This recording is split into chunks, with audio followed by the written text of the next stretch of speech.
Hello, myself Ahmad Ali, and I have done my master's from IIT Hyderabad. Now, I'm going to take a very good topic from the class 11th chemistry, that is redox reaction. Now, I'm going to take one of the most premium topic of this chapter, that is how to balance a redox reaction in a shortcut method. मतलब आपने देखा होगा कि NCERT में आपके दो method हैं, एक आपका है रिडॉक्स मैटर जिसको हम कहते हैं ऑक्सीडेशन नंबर मेथड, दूसरा जो है वो आपका हाफ आयन इलेक्ट्रॉन मेथड है जो थोड़े बहुत लेंदी हैं। अगर ये लेंदी जो टॉपिक हैं, अगर ये जैसे कि जेई में आ गए या जेई मेन में आ गए, तो इनको हमारे पास जेई मेन में हर एक क्वेश्चन के लिए मैक्सिमम जो मिनट होते हैं वो 2 मिनट होते हैं पर क्वेश्चन। तो इनको अगर हम मुझे बैलेंस करना है विद इन 20 सेकेंड, तो आप कैसे इसे बैलेंस कर सकते हैं, मैं आज वो कराने आपको जा रहा हूँ। How to balance redox reaction. ये एक दफ़ा क्वेश्चन आ भी चुका है जेई में। जैसे कि जेई में क्वेश्चन ये था कि x time KMnO4 plus y times H2SO4 plus z time oxalic acid, that is H2C2O4, gives a reaction of A times K2SO4 plus B time MnSO4 plus C times water plus small d times of CO2। तो देखें जैसे कि ये आयनिक, देखें ये question बहुत अच्छा है। इसमें आप दो चीज़ें सीख सकते हैं कि एक नॉन आयनिक रिडॉक्स रिएक्शन को आप कैसे एक आयनिक रिएक्शन में बना सकते हो, और फिर उस आयनिक रिएक्शन को बैलेंस करने के बाद with the help of that ionic balancing redox reaction आप नॉन आयनिक रिडॉक्स रिएक्शन को कैसे बैलेंस कर सकते हैं। तो सबसे पहला काम क्या है, यहाँ पर कुछ नहीं करना आपको। पहले तो देखें आपको क्या देखना है कि किस एलिमेंट का ऑक्सीडेशन नंबर चेंज हो रहा है। जैसे कि क्लियरली दिख रहा है यहाँ से मैग्नीज जो है +7 है, और यहाँ मैग्नीज जो जा रहा है किस में जा रहा है +2 में। यहाँ कार्बन जो है +3 में, और यहाँ कार्बन +4 में। सल्फर यहाँ +6 में, सल्फर यहाँ +6 में। पोटेशियम यहाँ +1 में, तो पोटेशियम यहाँ पे +1 में है, एज यू क्लियरली सी। तो इसका मतलब जो अपना ऑक्सीडेशन नंबर चेंज कर रहे हैं वो हमारे आयनिक रिएक्शन में पार्ट लेंगे, और जो नहीं कर रहे हैं उन्हें हम क्या कहते हैं, स्पेक्टेटर्स आयन। तो सिंपली यहाँ से मैं इसको ब्रेक डाउन कर लूँगा नॉन आयनिक इक्वेशन से। From non ionic equation we can convert it into ionic equation, that is MnO4 minus plus यहाँ से ऑक्सिलेट आयन आएगा C2O4 2 माइनस। ये जो हमारा एसिड के प्रेजेंट में काम कर रहा है, तो यहाँ पे क्या लिख देंगे हम H plus. From this reaction gives you, यहाँ पे ये स्पेक्टेटर है, ये क्या है यहाँ पे Mn2 प्लस, और यहाँ से ये किस में कन्वर्ट हो रहा है CO2। इसका जो कार्बन है ऑक्सिलिक एसिड का, ये कन्वर्ट हो रहा है किसमें CO2 में। जो जो चेंज हो रहे हैं उनको हमने लिख लिया, ठीक है। फिर उसके बाद यहाँ पर अब हम देखेंगे यहाँ पे ये कितना है +7। भाई कितना चेंज आ रहा है ऑक्सीडेशन नंबर में, दैट इज कितना चेंज आ रहा है Mn +7 से कितना जा रहा है Mn2 प्लस। रिड्यूस हो रहा है ना, gain of electron is reduction, oxidation number का घटना इज रिडक्शन।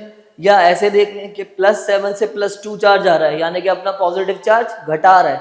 इसका मतलब इसके अंदर क्या आ रहे होंगे, electron. That is the reason why gain of electron is known as reduction. Exactly. So यहाँ पर अब हम देखेंगे, देखिए सिंपल है, यहाँ पे एक टर्म होती है n factor. N factor is change in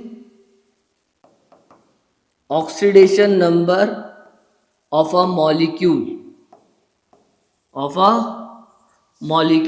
with respect to each atom present in it. देखिए यहाँ पे जो ऑक्सीडेशन नंबर जो चेंज कर रहा है वो कौन कर रहा है? सिर्फ और सिर्फ मैग्नीज, ना के ऑक्सीजन. तो यहाँ मैग्नीज जो चेंज कर रहा है वो कितने कर रहा है, कितने का चेंज कर रहा है? +7 से +2 में जाने के लिए कितने का चेंज? 5 का. तो यहाँ पे एन फैक्टर कितना हो जाएगा इसका? 5. ऐसे यहाँ पे देखें, यहाँ पे कार्बन का अगर आप देखें ऑक्सीडेशन नंबर अगर आपको निकालना नहीं आता तो यहाँ पे एक कार्बन के लिए क्या ले लो? x. 2 कार्बन के लिए कितना होगा? 2x. एक ऑक्सीजन पे चार्ज कितना होता है? -2. तो 4 ऑक्सीजन होने की वजह से कितना हो जाएगा? 4 ऑक्सीजन होने की वजह से कितना हो जाएगा? 4 इंटू -2. इस पे ऑल ओवर चार्ज कितना है? -2. तो यहाँ पे कितना आ जाएगा भाई? x will be equal to कितना हो जाएगा? -8 इक्वल्स टू -2. 2x बराबर +8 -2, दैट इज x बराबर +6. x equals to +6 divided by 2, that is 3. तो यहाँ जो आया मेरा कार्बन इज +3 और यहाँ जो कार्बन आप देख रहे हो as you can see clearly is +4. क्या आप देख रहे हैं? तो यहाँ पे कितने का चेंज आ रहा है? +3 से +4 जाने में ऑक्सीडेशन नंबर क्या हो रहा है? इंक्रीज हो रहा है, यानी कि पॉजिटिव चार्ज इंक्रीज हो रहा है. पॉजिटिव चार्ज इंक्रीज होने का मतलब इलेक्ट्रॉन का निकलना. That is the reason why इसको हम क्या कहते हैं? ऑक्सीडेशन. लेकिन आप देखें यहाँ पे कितने का चेंज है? +3 से +4, 1 का. लेकिन यहाँ पर बात ध्यान रखने की ये है कि यहाँ कार्बन कितने हैं? 2. यहाँ कार्बन जो है +3 वाले कितने हैं? 2. जो किस में जा रहे हैं? दोनों के दोनों. कार्बन 4+ में. तो कितने का चेंज यहाँ से यहाँ तक का बेटा? +1 का. कितने का चेंज है यहाँ से यहाँ तक का? +1 का. यहाँ से भी कितने का चेंज है? +1 का. तो टोटल चेंज जो आएगा कितना आएगा? 2. कितना आएगा? 2. दैट मीन्स टोटल जो चेंज आया है यहाँ पे, क्योंकि आप देखो यही वाली बात मैं समझाना चाह रहा था, change in oxidation number of a molecule with respect to each atom present in it. जो हर एक एटम अपनी ऑक्सीडेशन नंबर चेंज कर रहा है उस मॉलिक्यूल अंदर जो प्रेजेंट है उसको हम क्या कहते हैं? N factor. तो यहाँ की एन फैक्टर कितना आ जाएगा इसका? 2. एन फैक्टर कितना आ जाएगा इसका? 2. नाउ नेक्स्ट पेज पे देखते हैं. फिर यहां से फिर आप देखें MnO4 minus plus C2O4 2 minus plus H plus in the presence of acidic medium Mn2 plus CO2 plus. तो यहाँ पे देखें इसका एन फैक्टर कितना है? पीछे आपने निकाला था. इसका n factor is 5 and this n factor is 2. तो यहाँ पे इनके एन फैक्टर को क्या कर दें? क्रॉस मल्टीप्लाई कर दें. जब हम यहाँ पे क्रॉस मल्टीप्लाई करेंगे तो ये कितना हो जाएगा? 2MnO4 माइनस प्लस यहाँ कितना आ जाएगा? 5C2O4 2 minus gives H plus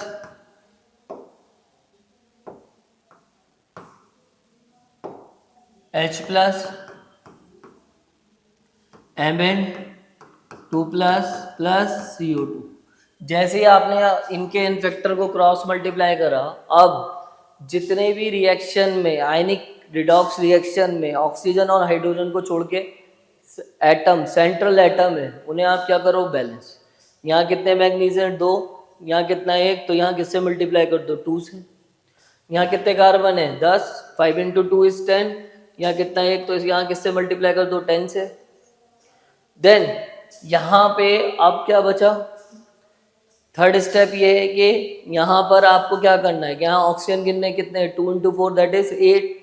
5 into 4 is 20, 8 plus 20 that is 28, और यहाँ कितने 10 plus 10 into 2 that is 20। तो अगर मुझे ऑक्सीजन बैलेंस करना है तो कितने लगाने पड़ेंगे ऑक्सीजन 8। तो यहाँ पे ऑक्सीजन को बैलेंस करने के लिए किससे बैलेंस करते हैं हम वाटर से। नाउ जैसे ही आपने वाटर ऐड करा तो वाटर की वजह से क्या आ जाएंगे हाइड्रोजन, तो यहाँ पर हाइड्रोजन भी है, वहाँ हाइड्रोजन कितने 16। नाउ यहाँ पे हाइड्रोजन कितने आ जाएंगे 16।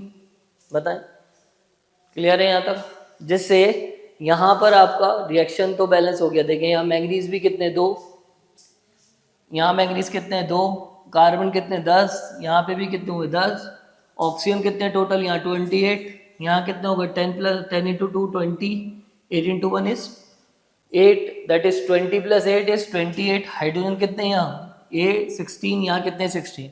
एक और तरीका है, आप हर एक एटम को ना देखें, सिंपली चार्ज बैलेंस देख लें। यहाँ देखें चार्ज बैलेंस कैसे, यहाँ देखें ये 2 है, ये 2 मल्टीप्लाई हो रहा है किससे -1 से, -1 इंटू 2। ये 5 किससे मल्टीप्लाई हो रहा है -2 दैट इज 5 इंटू -2। ये 16 किससे प्लस, तो कितना आ रहा है 16 इंटू 1। तो यहाँ कितना आ गया -2 -10 और यहाँ +16।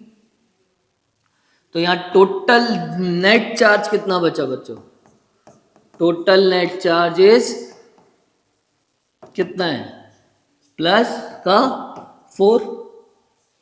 और यहाँ पे देख लो आप total net charge 2 into 2 is 2 into positive 2 is +4। इस पे कोई चार्ज नहीं है 10 इंटू 0, इस पे भी कोई चार्ज नहीं है 8 इंटू 0। तो यहाँ पे देखें टोटल नेट चार्ज यहाँ पे भी +4, यहाँ पे भी +4। तो इस तरह से आपकी ये रिएक्शन क्या हो गई, आयनिक रिएक्शन तो बैलेंस हो गई, जो रिडॉक्स रिएक्शन आपकी बैलेंस इसी तरह से होती हैं, और ये 10 सेकंड में हो सकती हैं। मैं इवन कहूँगा अगर आप सीख गए इसे, ये तो मुझे समझाने में हार्डली मुझे समझाने में 1 से 2 मिनट लगे होंगे, लेकिन अगर आप इसकी प्रैक्टिस करोगे तो आप इसे 10 से 20 सेकंड में भी आप कर सकते हो। अब now come to the question. JEE में क्वेश्चन क्या था, जेई में क्वेश्चन ये था कि देख लेते हैं जेई में XKMnO4 XKMnO4 plus YH2SO4 plus ZH2C2O4 gives a K2SO4 plus BMnSO4 BMnSO4 plus DCO2 plus CH2O। उन्होंने कहा था जेई में क्वेश्चन ये था find x plus Y plus Z minus a plus B plus C. ये JEE में integer type में आया था क्वेश्चन। तो यहाँ पर अगर हम आपको अगर इसको रिएक्शन का अगर एक्स वाई जेड निकालना है तो आपको पहले तो आयनिक नॉन आयनिक से आयनिक रिएक्शन बैलेंस करनी आ चाहिए, जिससे आपको एक आइडिया पता चल जाएगा कि इसमें कौन कौन से नंबर आएंगे। अब आपको क्लियरली पता चल रहा होगा, देखें यहाँ 2 है बैलेंस इक्वेशन में, तो यहाँ पे भी क्या आएगा 2KMnO4। यहाँ कितना C2O4 2 माइनस में 5, तो यहाँ कितना आ जाएगा 5H2C2O4 5H2C2O4। तो इसको नीचे कर लेते हैं, ठीक है। प्लस अभी H2SO4 रहने दीजिए इसमें, अभी हम आगे जितने भी हैं वो करेंगे पहले। अच्छा MnSO4 Mn2 प्लस से ही आ रही है, तो कितने हैं हमारे पास MnSO4 2 MnSO4। कार्बन डाइऑक्साइड कितने आ गए यहाँ पे 10 CO2। हाइड्रोजन वाटर कितने आ गए 8 H2O। अब हमारा यहाँ क्या बचा, K2SO4। देखिए यहाँ पे पोटेशियम कितने, 2, यहाँ पोटेशियम कितने हो गए, 2, यहाँ मैग्नीज कितने, 2, यहाँ मैग्नीज कितने हो गए, 2। फिर आगे चलते हैं, यहाँ कार्बन कितने, 10, तो यहाँ कार्बन कितने हो गए, 10। क्लियर है। यहाँ ऑक्सीजन कितने, ऑक्सीजन है यहाँ पे आपके 8 प्लस 28, यहाँ पे कितने ऑक्सीजन है, 28। यहाँ ऑक्सीजन अब ज़्यादा हो रहे हैं, तो यहाँ ऑक्सीजन बैलेंस करने के लिए पहले तो आप यहाँ पे हाइड्रोजन बैलेंस करें। तो यहाँ हाइड्रोजन कितने हैं, पहले ऑक्सीजन खुद ही बैलेंस हो जाएगा। हाइड्रोजन कितने यहाँ पे 16, यहाँ कितने हो गए 10, यहाँ कितने आएंगे 6, यहाँ कितने हैं बेटा 10 है, तो यहाँ पे कितने आएंगे 3 जैसे आप लगाओगे यहाँ पर, तो ये ऑटोमेटिकली रिएक्शन क्या हो जाएगा, बैलेंस। तो ये थोड़ा सा आखिर में जाकर दो ना, आपको थोड़ा इंडियन जुगाड़ करना पड़ेगा। यहाँ हाइड्रोजन जो आ रहा है ना, वो कभी भी यहाँ पे एसिड में मल्टीप्लाई नहीं करिएगा, आखिर में खुद आपको थोड़ा सा एडजस्ट करना पड़ेगा, क्योंकि बाकी पूरी रिएक्शन के तो आपको कोफिशिएंट पता चल गया, स्टोइचियोमेट्रिक कोफिशिएंट, हाँ या ना। जो आखिर में एसिड बच रहा है ना, उसको थोड़ा एडजस्ट करना पड़ेगा। तो इस तरह से ये रिएक्शन बैलेंस हो गई। अब जो हमें जो रिएक्शन का या क्वेश्चन का आंसर निकालना है, उसको हम क्या कर लेंगे, कंपेयर। तो यहाँ अगर मुझे फाइंड निकालना है, तो x का वैल्यू कितना हो गया यहाँ 2, y का कितना हो गया 3, 2 प्लस 3, z का कितना आ गया 5, 2 प्लस 3 प्लस 5, a कितना आ गया मेरा यहाँ पर, a इज 1, b इज 2, यहाँ प्लस d भी था। फिर d कितना है मेरा यहाँ पर, प्लस 10 प्लस